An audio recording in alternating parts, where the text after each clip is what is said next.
Hello viewers, ఈరోజు మనం చూస్తుంది ఏ ఫుల్లీ గేటెడ్ కమ్యూనిటీ ప్రాజెక్ట్ అండి. దీని లొకేషన్ వచ్చేసి Mokila.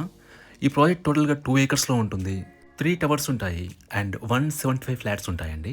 It's a HMDA and RERA approved project అండి. మీకు అన్ని బ్యాంక్స్ నుంచి కూడా లోన్స్ వస్తాయి. ఈ ప్రాజెక్ట్లో మనకి మల్టిపుల్ 2 అండ్ 3 బిహెచ్కే ఫ్లాట్స్ ఉన్నాయి. ఫ్లాట్ సైజ్ వచ్చేసి మనకి 1089 నుంచి 2034 వరకు ఉన్నాయండి. And the price starts from 59 lakhs onwards.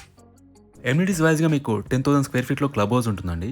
4 levels ఉంటుంది. మీకు pool, yoga gym and indoor badminton court ఉంటుంది. అలాగే అవుట్డోర్లో మీకు children's play area and mini basketball court ఉంటుందండి. లొకేషన్ వైజ్గా మనకి ఇక్కడ నుంచి outer ring road around 5 to 10 minutes drive అండి. మీకు Gachibowli 20 minutes drive and airport is 35 minutes drive అండి. మనకి కమ్యూనిటీ చుట్టూ కూడా విల్లా ప్రాజెక్ట్స్ ఉంటాయండి. ఒకసారి మీకు టెర్రస్ పైన చూపిస్తాను. ఈ ప్రాజెక్ట్ కంప్లీట్ డీటెయిల్స్ అన్ని కూడా డిస్క్రిప్షన్లో ఇచ్చామండి, మీరు చెక్ చేయొచ్చు. And thanks for watching.